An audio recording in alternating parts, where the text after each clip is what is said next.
penamaan talasemia alfa, kalau ada alfa di sini namanya berarti yang terserang adalah yang alfa.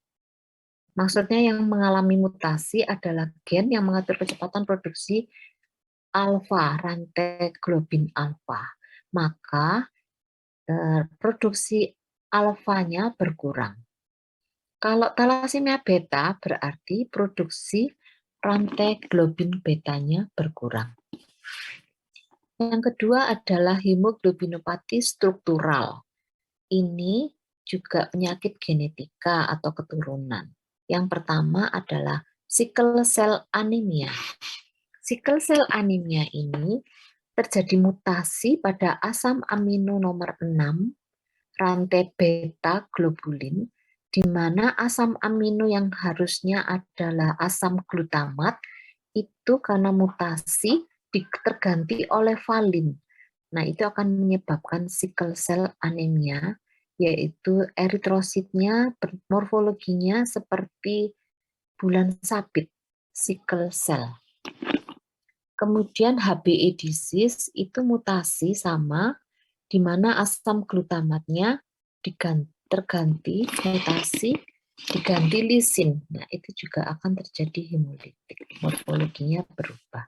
Seperti itu, Dek. Jadi ada talasemi dan hemoglobinopati struktural. Nah, pemeriksaan untuk menentukan diagnosisnya untuk talasemi adalah yang ini aja, Dek. HB elektroforesa atau elektroforesa hemoglobin.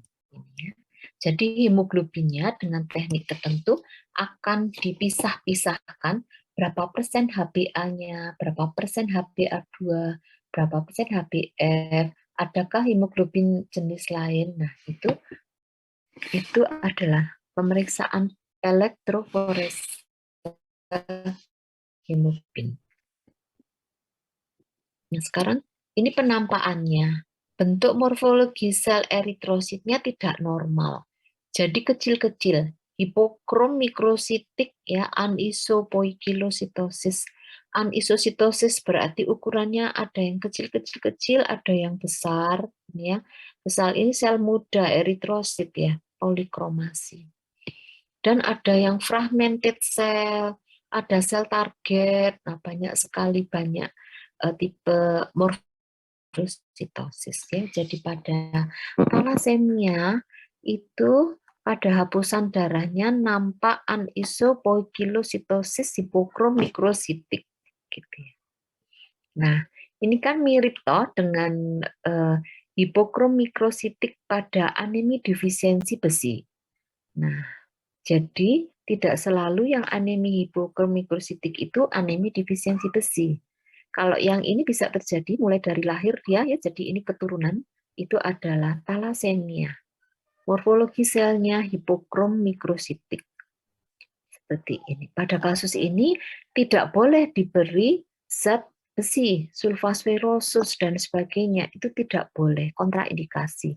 Karena apa? Karena zat besi dalam tubuhnya cukup dan bahkan kalau sering terjadi serangan hemolitik hebat, kemudian transfusi dan seterusnya, itu malah zat besinya akan meningkat. Karena apa?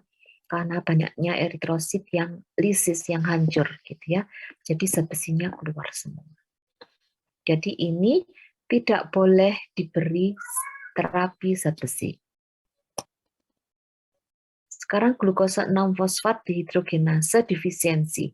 Kekurangan enzim glucose 6-fosfat dehidrogenase. Itu juga apa itu? Turunan juga ya, turunan juga. Jadi karena kekurangan hormon ini maka eritrositnya rentan terjadi hemolisis gitu ya. Nah, ini siklusnya di sini. Jadi enzim GCPD ini menyebabkan mempertahankan kekuatan dari sel eritrositnya. Tapi bila ini kurang, maka radikal bebas ya oksidan dari hasil metabolisme dan sebagainya itu akan dapat menyebabkan kehancuran pada sel eritrosit gitu ya. Jadi sel eritrositnya hancur, lisis. Nah, itu gambarannya bisa berupa yang akut ya, hemolitik akut itu bisa. Ada juga yang berjalan kronis ya. Jadi anemi dan ikterik berulang pada baby gitu ya. Ada juga yang mulai dari lahir itu sudah terjadi sehingga menyebabkan neonatal tuh bayi baru lahir.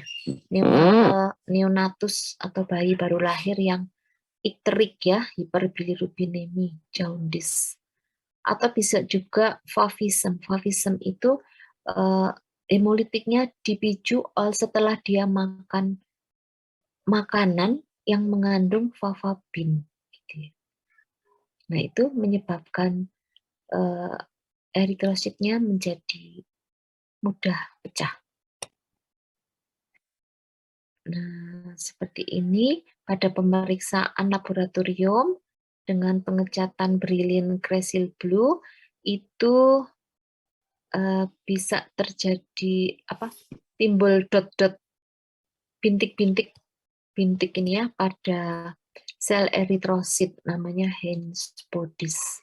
Ya ini Heinz bodies. Nah ini akan dikenali oleh sel limpa sebagai sel asing ya, sel abnormal, maka dia akan dihancurkan oleh sel makrofag pada organ limpa. Seperti itu, Dek. Masih banyak lagi, ada spherocytosis herediter dan sebagainya. Tapi tidak perlu ya, tidak perlu mendalam karena itu adalah penyakit keturunan semuanya. Baiklah, saya persilahkan dari kalian untuk bertanya.